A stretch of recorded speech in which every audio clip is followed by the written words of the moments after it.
जो मान लेते हैं कि भाई 2 नंबर का धंधा करना पड़ता है, पहले से कमर कसे हैं, ठीक नहीं। एक नवयुवक धंधा करना चाहा तो कहा पिता से कि बिना 2 नंबर के धंधा के काम नहीं हो। पिता ने मुझसे कहा, तो मैंने उसको बुलाया।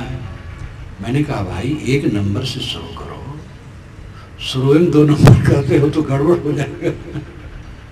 1 नंबर से करो, फिर 2 नंबर थोड़ा मोड़ा कर लेना।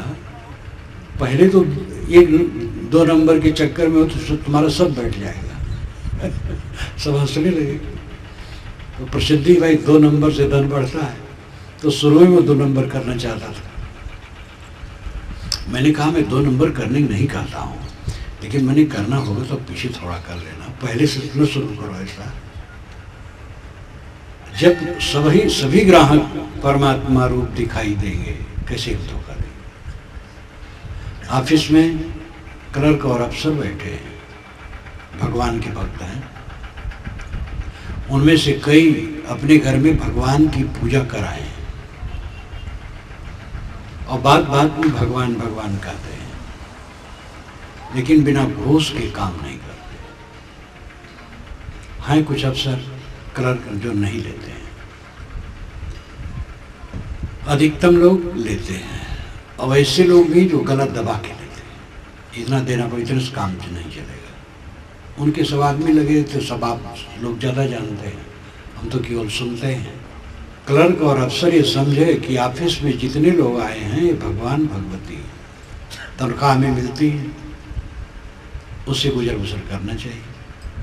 जितनी हमें तनख्वाह मिलती है उसका आधा तिहाई कितने नहीं है, 10वां हिस्सा कितने नहीं है, तो उनका भी गुजर होता है। तो हमें अपने तनख्वाह में गुजर करना चाहिए। लेकिन ये विश्वास नहीं है। लोगों को देखते उतनी बढ़िया बिल्डिंग उनकी, उतनी बढ़िया कार है, ऐसे कपड़े हैं, ऐसा ऐसा अस्तर है, बस लालच, लोभ। ये लोभ पाप का बाप है। एक पंडित जी का लड़का, शादी विवाह तो बहुत जल्दी लोग कर देते थे, बाल विवाह बहुत था। वैदिक युग में बाल विवाह नहीं था, पीछे बाल विवाह हुआ, अब फिर से संभल रहा है। बचपन में शादी कर दिए, उसके पश्चात काशी भेज दिए पढ़ने।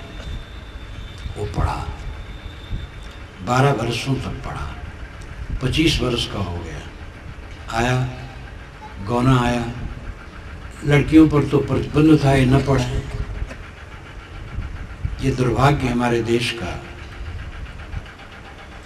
वेद के मंत्रों की रचयिताएं 1 दर्जन से अधिक स्त्रियां हैं।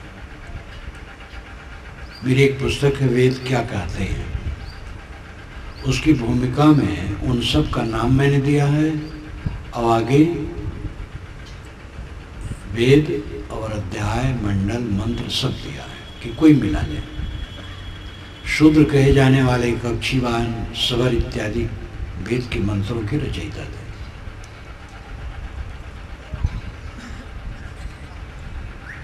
करीब 2000 वर्षों से, 2500 वर्षों से पंडित और कुछ सन्यासी ये कहते हैं कि वेदों में स्त्री और शूद्र का अधिकार नहीं। जब उनसे पूछा जाता है वेद में कहाँ प्रमाण है, तो बगले झाँकते हैं, कहीं वेद में नहीं लिखा है। वेद के मंत्रों की रचयिता ही स्त्रियां कितनी हैं और शूद्र भी हैं। और वेदों का अंतिम संपादन वेद व्यास का माना जाता है, जो धीवरी के बच्चे हैं। लेकिन ये सब को नज़रअंदाज कर देते हैं पंडित लोग और कुछ सन्यासी लोग, वो कहते हैं इनका अधिकार नहीं। ये कितना गलत है। अगर इनको संस्कृत पढ़ाया जाए और इनके पढ़ने में न आए तो अधिकार नहीं। याज्ञवल्क्य को जनक की सभा में गार्गी ने थर्रा दिया था प्रश्न करके, और उन्होंने डांटा था। याज्ञवल्क्य ने उत्तर नहीं दे पाए थे। गार्गी विदुषी ये सब हम भूल गए। तो लड़कियों को तो पढ़ने मनाही कर दी गई थी।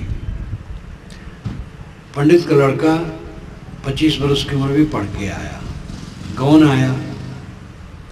रात में अनपढ़ पत्नी मिली, उसने कहा आपने सब विद्या पढ़ ली? कहे पढ़ ली। कहे पाप का बाप क्या होता है? कहे तो नहीं पढ़ा। ये तब क्या पढ़े? तो अनपढ़ स्त्री से पढ़ा लिखा पंडित हार गया, उसको बड़ी चोट लगी, सुबह काशी चला गया। जहाँ रहता था वहाँ पहुँचा, वही पास में बेश्या रहती थी कुछ दूरी पर, वो जानती थी इनको। कहा महाराज आप चले गए थे, कैसे लौट आए? तो बताए कि तो मैं बता दूंगी पाप का बाप क्या है, चलिए मेरे घर। ले गए, ड्राइंग रूम में वो बैठे, बेश्या ने जलपान लाया, मिठाई, फल, दूध, और उसमें 10 असरफियाँ। अब पंडित जी को बहुत परेशानी हुई। बेश्या के हाथ का पानी पीना, जलपान करना, ये तो बहुत गलत है। मन सोचता है 10 असरफियाँ कम नहीं होती हैं, अगर मैं जलपान नहीं करता हूँ तो असरफियों को पाने का अधिकारी नहीं हूँ। तो जलपान में क्या है? दूध है, फल है, मिठाई है, कोई बेश्या थोड़ी खुशी। उठाव पटक होने लगा। अंत में जलपान कर गए, 10 असरफियाँ रख ली। दोपहर में भोजन का था, दाल भात रोटी सब्जी सब कुछ लाई और 50 असरफियाँ। वो मन में सोचे ये तो भाई भोजन तो नहीं करना चाहिए बेश्या के हाथ का। फिर मन कहता है 50 असरफियाँ कम नहीं है। अंततः कहे कि अच्छा फाटक थोड़ा बंद कर दो। फाटक बंद कर दिए, भोजन कर दिए। चलने का समय हुआ, कहे कि बताओ पाप का बाप बताए नहीं तुम? कहे कि बताना बाकी है। अगर असरफियाँ ना होती तो मेरा न पानी पीते न भोजन करते। पाप का बाप लोभ है, समझ लीजिए। घर में अनपढ़ पत्नी से हारे थे, यहाँ भी एक वेश्या से हारे पंडित जी। पाप का बाप लोभ है। लोभ है जन्म गंवाई, आपा पे खाया पून। लोभ से हम बिगड़ते हैं। तनख्वाह मिलती है, घूस क्यों लो? आप लोग तो कुछ अच्छी तरह जानते हैं कितने बड़े बड़े गबन आजकल चल रहे हैं। पैसा बढ़ गया तो गबन भी बढ़ गया है, खरबों खरबों में। जितना अत्याचार संसार में हो रहा है, आप लोगों द्वारा मैं सुन लेता हूँ तो जानता हूँ, आप ज़्यादा जानते हैं क्योंकि उसमें हैं, अखबार भी पढ़ते हैं, टीवी भी देखते हैं। मैं ये दोनों नहीं कर पाता हूँ। तो प्रेम पाट का चोलना पहन कबीरो नाच, प्रेम रूपी वस्त्र का चोलना पहन करके नाचो। प्रेम पूर्वक सारा काम करो, अपनी ड्यूटी मजबूती से दो। अध्यापक हैं, तनख्वाह लंबी बढ़ गई है, कितने अध्यापक पढ़ाते नहीं। गुजरात में एक जगह था तो बच्चे जा रहे थे बाहर, हमने कहा कि बाहर क्यों जाते, यहाँ तो स्कूल है। कि यहाँ के अध्यापक पढ़ाते नहीं। हम कहे कब से? कहे बहुत दिन से। जब इन पर कुछ कार्रवाई होती है तो इनके नेता हैं वह डांट देते हैं, तो दूसरे गांव जा रहे हैं पढ़ने। वो खाली गुजरात का दोष नहीं, सब जगह की बात है। अच्छे लोग भी हैं कि जो ड्यूटी से ज़्यादा पढ़ाते हैं। बिहार में मैंने एक हाई स्कूल देखा जिसका प्रिंसिपल पहले झोपड़ी में रह के पढ़ाया था, अब वहाँ बिल्डिंग खड़ी। 2 बार मेरे वहाँ कार्यक्रम हुए और धीरे धीरे इतना आदर्श हुआ।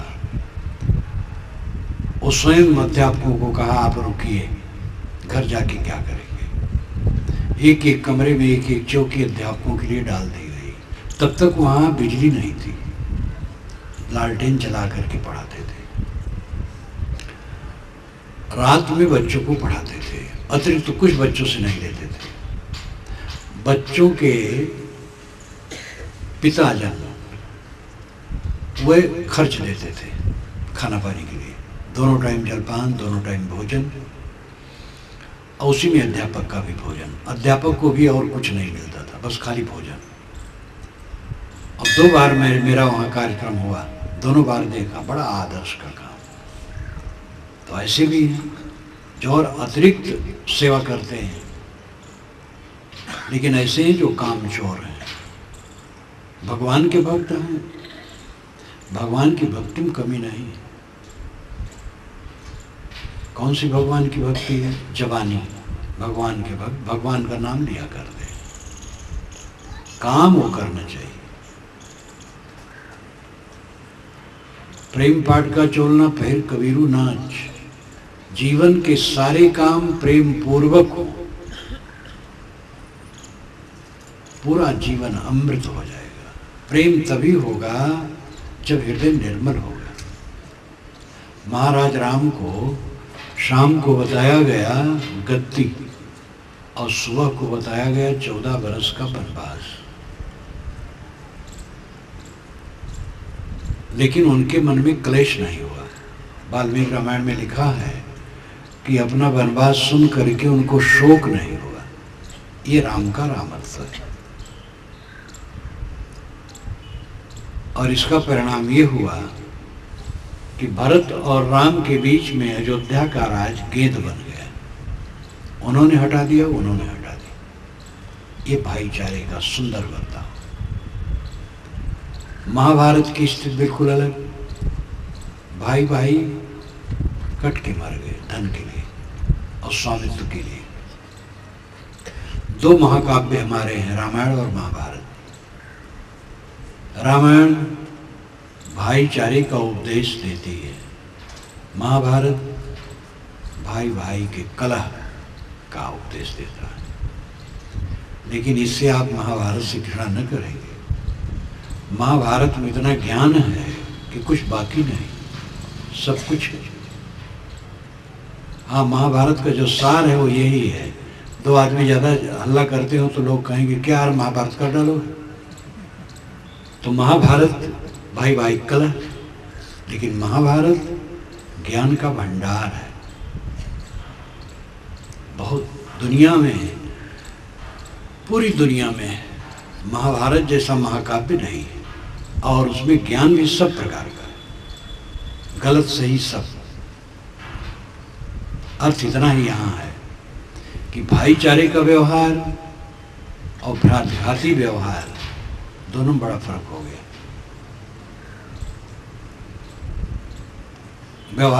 व्यवहार में जन धन है, प्राणी धन है। हमारे साथ रहने वाले वो खुश रहें, बस सब कुछ है। और धन हमने चालाकी की, कुछ अलग कर लिया, हर बात में चालाकी करते हैं और आपस में क्लेश मच गया, क्या धन रह गया। धन कहाँ स्थिर है? ये तो चक्के की तरह है, चक्का चलता है नीचे से ऊपर, ऊपर से नीचे।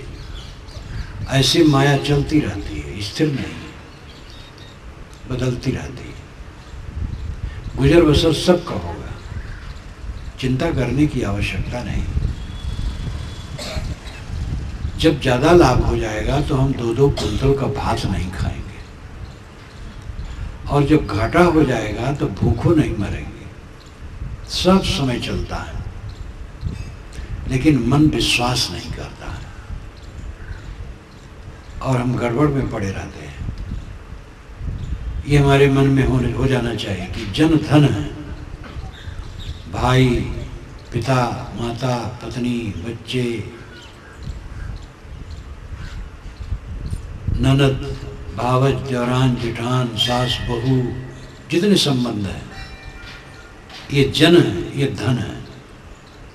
ये आपस में खुश रहें, एक दूसरे को देख के प्रसन्न रहें, ये बहुत बड़ी उपलब्धि है व्यवहार में। शाम को लोग इकट्ठे होते हैं, एक दूसरे से बोल नहीं पाते, कितने करो। एक भोजन में बैठा है तो दूसरा भोजन में नहीं बैठेगा, सहन नहीं कि भाई के साथ बैठ के भोजन कर ले। अगर एक कुछ पूछा तो दूसरा टपट लेगा, यह नहीं बोलेगा। कल क्या काम करना है कोई विचार नहीं, अपना अपना मन। जहाँ पर ऐसा है, पतन का लक्षण है।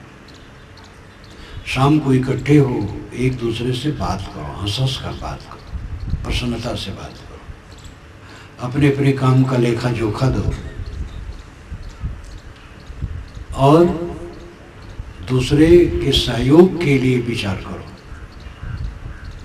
कोई घर में कोई काम करता है, उसके काम में त्रुटि न निकालो। त्रुटि हो गई है तो उसको संभाल करके उपस्थित करो। हो जाती है त्रुटि, त्रुटि हो गई, हो जाती है त्रुटि, कोई बात नहीं, जो काम करेगा उससे त्रुटि हो जाएगी। दूसरा पॉइंट है, अब मैं पहले समझता था ये ठीक नहीं करेंगे, गलती कर दिए ना, अब कोच रहे हैं, और तो फिर उसका उत्साह खत्म हो जाएगा। कितने अपने लड़कों को कहते हैं कि तुम कुछ नहीं कर पाओगे, मैं जानता हूँ बेवकूफ़ आदमी, अब ऐसा ऐसा कहोगे तो क्या हो, बेवकूफ़ी हो जाएगा। फिर उससे गलती हो गई तो कहना चाहिए गलती हो जाती, हमें से गलती हो जाती, कोई परवाह मत करो, सही हो जाएगा। किसी को कोई काम दो, सुपुर्द करो तो उसको कोचो ना, उसकी त्रुटि न निकालो।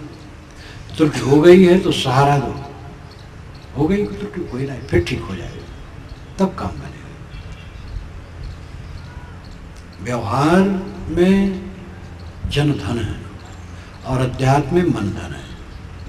भीतर मन धन है, मन पवित्र है, उससे बड़ी संपन्नता और क्या हो।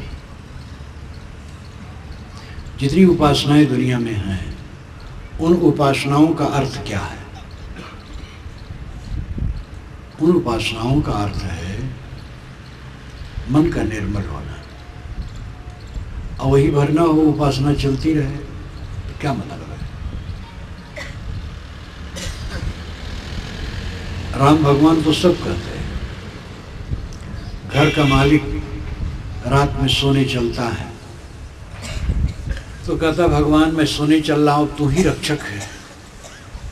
और चोर घर के पिछवाड़े खड़ा कहता भगवान अब मैं सेंध काटने जा रहा हूँ, दांव लगाना। दोनों भगवान के भगत हैं। छुरी लेकर के निरीह प्राणियों के गले को रेता जाता है भगवान का नाम लेकर और देवता का नाम लेकर। ये जंगली युग का संस्कार, प्राणी की हत्या करके तो अपने बच्चे खुश रहेंगे, हमारा कल्याण होगा। भगवान के भक्त तो बहुत हैं, लेकिन असली भगवान का भक्त दुर्लभ है। असली भगवान का भक्त है जो घट घट में भगवान को देखे।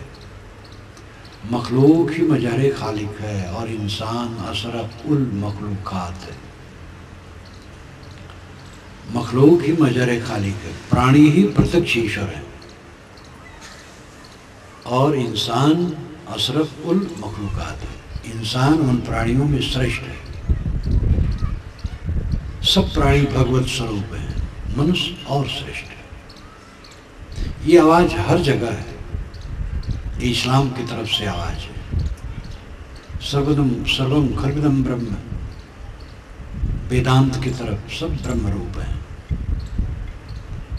आवाज़ सब तरफ से है। व्यवहार में हम कितना ला पाते हैं, इसको देखने की जरूरत है। मन धन है, शीतल मन महासुख, जिसमें तनाव नहीं है, उद्वेग नहीं है, अशांति नहीं। लेकिन क्या करें, गृहस्थी में रह करके परिवार, तमाम झंझट, परेशानी, उद्वेग आ ही जाता है। उसी को ठीक करना है।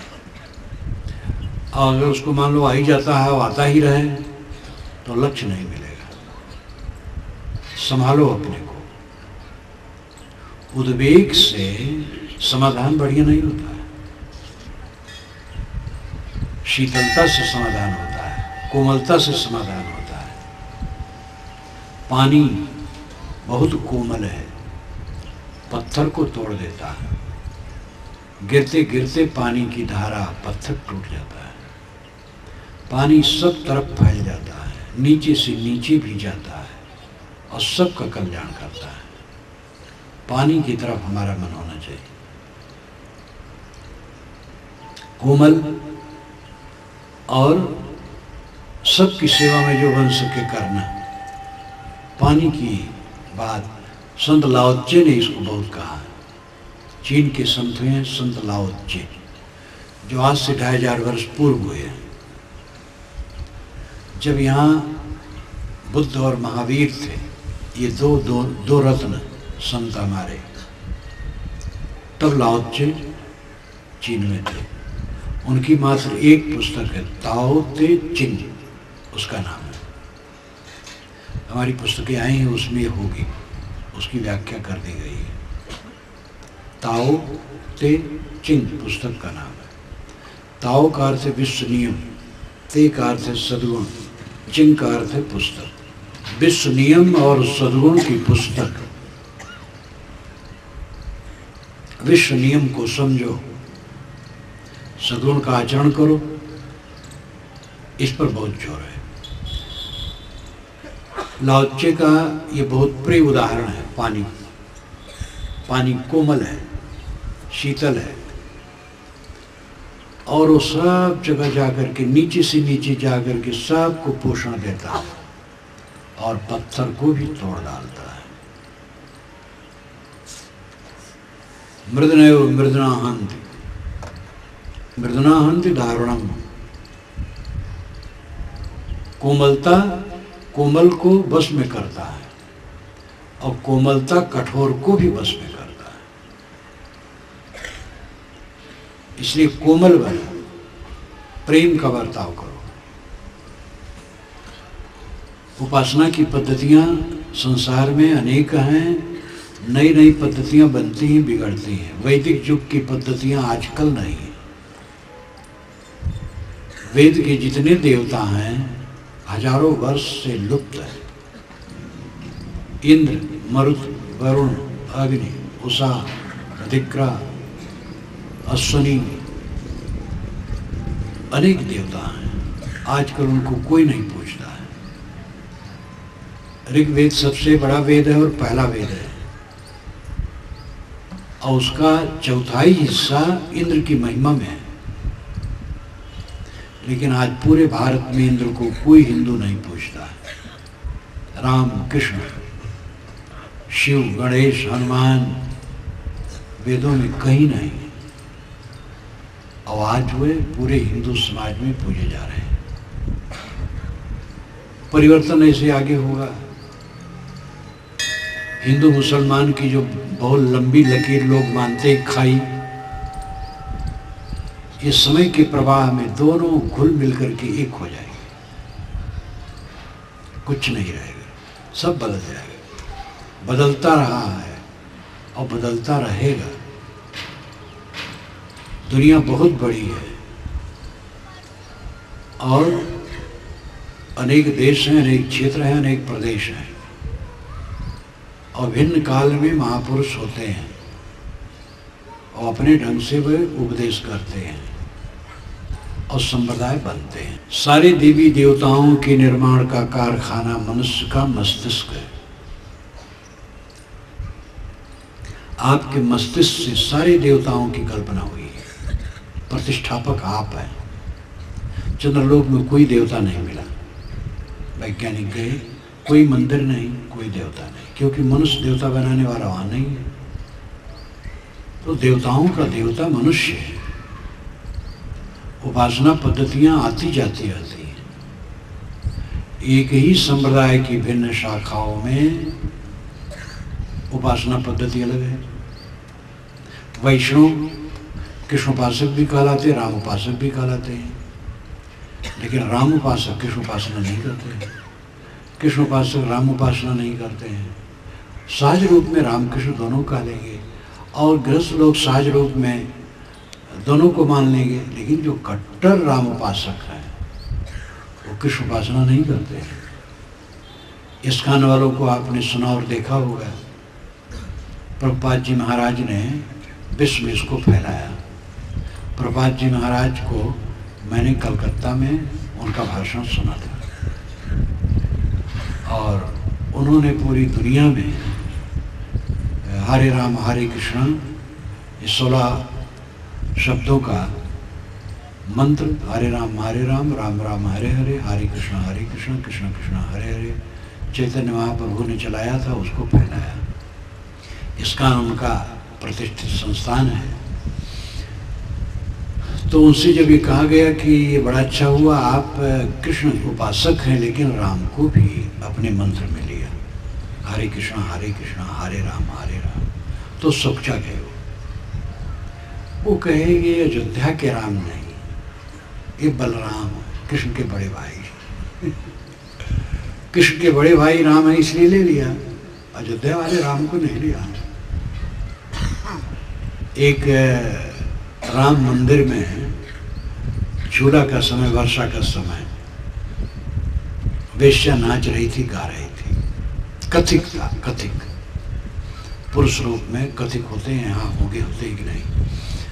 वो सफ़ेद कपड़ा पहनते हैं, चोगा, और नाचते गाते हैं। तो झूला का समय था, कृष्ण उपासना में एक गीत उसने गाया, फिर दूसरा गाया वो भी कृष्ण उपासना में, तीसरा गाया वो भी कृष्ण उपासना में, क्योंकि ऐसे गीत कृष्ण उपासना में ज़्यादा रहते हैं। तो मंदिर का पुजारी सह नहीं पाया, पहला ही भजन से वो क्षुब्ध हो गया था, सोचा आगे गाएगा तो राम की उपासना रहेगी, उसमें भी राम उपासना नहीं, तीसरे में भी जब राम उपासना रही, कृष्ण उपासना, तो खड़ा हो गया पुजारी, भाई समझते हो किसका दरबार है? ये भगवान राम का दरबार है। वो बेचारा कथिक ठगमारा खड़ा रह गया। कट्टर राम उपासक कृष्ण उपासकों का मोक्ष नहीं मानते, और कट्टर कृष्ण उपासक राम उपासकों का मोक्ष नहीं मानते। ये सब संकुचितताएं हैं। मोक्ष और स्वर्ग ये किसी संप्रदाय की बपौती नहीं है। दुनिया में जितने संप्रदाय हैं सब मनुष्य की चलाए हैं, और दुनिया की जितनी किताबें हैं सब मनुष्य की लिखी हैं, और दुनिया के जितने महापुरुष हैं सब मनुष्य हैं, इसलिए सब आदरणीय हैं। उसमें जहाँ अलौकिकता की कल्पना होती है वहीं सांप्रदायिकता आती है। हमारा महापुरुष आकाश से आया है, हमारा महापुरुष अलौकिक है, हमारी पुस्तक अलौकिक है, आकाश से आई है, हमारा संप्रदाय अलौकिक है। बस वहीं दूसरे को नास्तिक कहने की बात शुरू होगी। हिंदू, केवल हिंदुओं में, सनातन धर्मियों में नास्तिकता के इतने फिरके हैं, एक दूसरे को नास्तिक कहते रहते हैं। प्रसिद्ध शंकराचार्य स्वामी ने वैष्णव को अवैदिक कहा, अवैदिक हो नास्तिक, तो वैष्णव ने उनको प्रच्छन्न बौद्ध, छिपा हुआ बौद्ध कहा। तो इस प्रकार एक दूसरे को नास्तिक कहते रहते, काफिर कहते रहते हैं, नापाक कहते रहते हैं। ये धर्म के क्षेत्र में गंदगी है। किसी भी संप्रदाय में मोक्ष और स्वर्ग एकाधिकार में नहीं। मोक्ष और स्वर्ग मनुष्य का व्यक्तिगत विषय है। निर्मल मन स्वर्ग है, अनासक्त मन मोक्ष की स्थिति है। किसी संप्रदाय में हो, एक पुस्तक आकाश से आई होती, मान लिया जाता सब, सूरज को सब मानते हैं, चाँद को सब मानते हैं, हवा को सब मानते हैं, पृथ्वी को सब मानते हैं, पानी आग को सब मानते हैं, उसमें दो मत नहीं है। ऐसे कोई पुस्तक आकाश से आई होती सब मान लेते, ऐसा नहीं। इसलिए सबका आदर होना चाहिए। वेद जैसे आदरणीय हैं वैसे कुरान, बाइबिल आदि भी आदरणीय है। रामकृष्ण जैसे हमारे पूज्य हैं, मोहम्मद ईसा वैसे पूज्य होने चाहिए, और मोहम्मद ईसा जैसे पूज्य हैं वैसे रामकृष्ण को भी पूज्य मानना चाहिए। इन संप्रदायों को देखो कितना छीछा लेकर है, कितनी हृदयहीनता। एक दूसरे का आदर नहीं करना चाहेंगे, आदर से नाम नहीं लेना चाहेंगे। और हिंदू मुसलमान को छोड़ो, हिंदू हिंदू में, मुसलमान मुसलमान में, ईसाई ईसाई में, सबकी ही लीला। ये धर्म के क्षेत्र में अत्यंत संकुचितता है और इसीलिए विचारक कहते हैं धर्म का नाम लेना बंद करो। ये धर्म धोखा है। शराब खाने में हिंदू मुसलमान ईसाई सब चले जाएंगे, वेश्यालय में चले जाएंगे, नाच नाटक जहाँ हो सब चले जाएंगे, लेकिन मंदिर में मुसलमान नहीं, मस्जिद में हिंदू नहीं। तो ये मंदिर मस्जिद ही हटा देना चाहिए।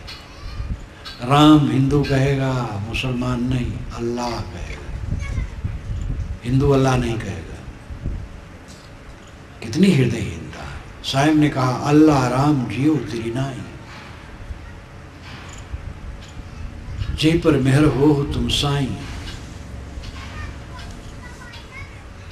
कबीर साहब ने इस पर काफी सोचा है। अनेकता में एकता देखना यही सच्चा धर्म है।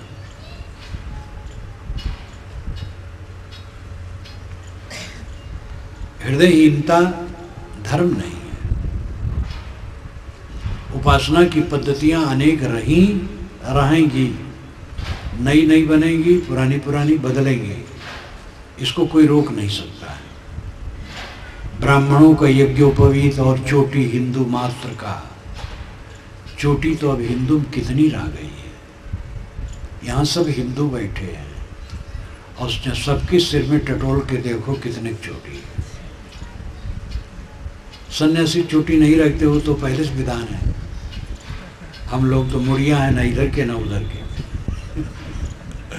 लेकिन आप लोग तो कट्टर हिंदू हैं। चोटियाँ उड़ गई। अब ब्राह्मणों की जनेऊ भी उड़ते चले जा रहे हैं। गोरखपुर के एक जज हैं, मिलने आए, ब्राह्मण हैं। कहे महाराज मेरा लड़का है, यज्ञोपवीत करने का, कॉलेज में पढ़ता है।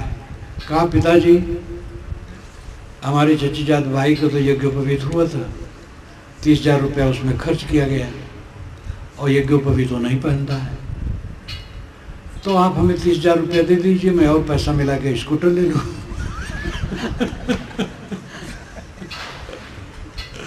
इलाहाबाद में एक ब्राह्मणी मिलने आई। कैसा मेरा लड़का है यज्ञोपवीत करने कहते हैं, तो कहता है कि क्या करोगी यज्ञोपवीत करके, ये सागा पहन के क्या होगा। तो हमने कहा कि भाई यज्ञोपवीत पहनने से मन शांत रहता है। कहे पिताजी तो यज्ञोपवीत पहने और एकदम पूरे घर को सर पर उठाए रहते हैं। तो ये बदलने वाली चीज को कौन रोक पाएगा। यज्ञोपवीत कब से हुआ इतिहास हमारे यहाँ लिखा नहीं गया है। वेदों में यज्ञोपवीत का पता नहीं लगता। शुक्ल यजुर्वेद में कुछ रूप में हल्का सा आया है। अनुमान यह है कि ऋषि लोग, वैदिक ऋषि हिमालय के क्षेत्र में ज़्यादा रहते थे। वैसे इतिहासज्ञ लोग मानते हैं कि कैस्पियन सागर की तरफ से आए, रूस यूरोप के क्षेत्र से। लेकिन दूसरे बेचारे कहते वहाँ से आए कि यहीं रहे, हिमालय क्षेत्र में ज़्यादा रहते थे। धीरे धीरे वे उतरे, नीचे आए और फैले और हवन करते थे। तो यहाँ गर्मी और हवन में और गर्मी होती है, आग जलती है। तो कपड़ा अलग धर दिए। दो वस्त्र थे हमारे पूर्वजों के, वासस और उत्तरी। वासस लुंगी, उत्तरी चद्दर। आप महाराज रामकृष्ण के चित्र देखिए, यही दो हैं। और पूरी दुनिया में मुसलमान जब अरब जाते हैं वहाँ पर इहराम एक क्रिया होती है जिसमें मोड़ मुड़ा देते हैं, और हम लोग सरीखे और सफ़ेद कपड़ा पहन लेते हैं। आप तो टीवी में देखते भी होंगे। तो वही रस्म है, सब एक हैं। अरब वाले हमारे सब एक हैं। वासस और उत्तरी यही दो परिधान। तो वासस तो पहने रहे लुंगी, उत्तरी ने चद्दर उतार के रख दी हवन करते समय। तो बड़ों ने डांटा, ये असभ्यता है। लेकिन अब गर्मी बढ़ते बढ़ते डांट गांस कोई माना नहीं। तब के भाई एक 3 तागे गले में डाल लो तो एक मर्यादा रह जाएगी। लेकिन टट्टी लक्षण का जाओगे तो नीचे चला जाएगा वो। तो कान में लगा लो। तो उसमें उठा के यहाँ कान में लगाना और फिर यहाँ ला करके दूसरे में लगाना, ये विधान था जिससे पूरा उठ जाए। फिर धीरे धीरे एक में हो गया और अब एक भी खत्म हो गया। तो ये बाहर की चीज़ें बदलती हैं और इसमें धर्म अधर्म की कल्पना। एक पंडित जी मुझसे शिकायत की है कि महाराज मेरे एक ही लड़का है और मेरा पौरोहित्य है और यजमान काफ़ी हैं, आमदनी काफ़ी है, लड़का पढ़ता है कॉलेज में। मैं कहता हूँ बेटा तुम वो भी करो लेकिन ये भी करो, कम से कम सत्यनारायण व्रत कथा कहना तो जानो। तो उसने कहा कि सत्यनारायण व्रत कथा तो पूरा सत्यनारायण है। 5 और 7 अध्यायों में जो लीलावती, कलावती, लकड़ग्यारा, तुंगध्वज राजा और ब्राह्मण की कथा कही जाती है, ये तो ये कही जाती है कि ये सुने तो लाभ हुए, सुने तो नहीं लाभ हुए, लेकिन सुनाए के तो कुछ पता नहीं है। तो महाराज में कोई उत्तर नहीं दे पाया। मैंने कहा सत्य ही नारायण है और उसका व्रत लेना सत्यनारायण व्रत है, आप घबराएं ना। वो कहे महाराज धर्म नष्ट हो जाए, उनके नहीं, नष्ट नहीं होगा। ये बाहर की पद्धतियां बदलेंगी, परिवर्तन होगा, बाहर का रूप बदलेगा, धर्म कभी नष्ट नहीं हो सकता है। धर्म तो कहते हैं जो धारण करें, जीवन को जो धारण करें। और जीवन का मतलब क्या है? सदाचार। सदाचार ही धर्म है। धर्म का एक वाक्य में कहें तो अपने पर संयम और दूसरे के लिए शील का बर्ताव, यही धर्म है। अपने पर संयम और दूसरे के लिए शील का बर्ताव। जो अपने पर संयम करेगा वो दूसरे के साथ शील का बर्ताव करेगा, और जो अपने पर संयम नहीं करेगा दूसरे के साथ शील का बर्ताव नहीं कर सकता है। राम ने अपने पर संयम किया तो माता पिता के लिए और भरत के लिए शील का बर्ताव किया। भरत ने अपने ऊपर संयम किया तो राम के लिए शील का बर्ताव किया। कौरव पांडव अपने पर संयम नहीं किए तो दूसरे के साथ शील का बर्ताव नहीं कर सके।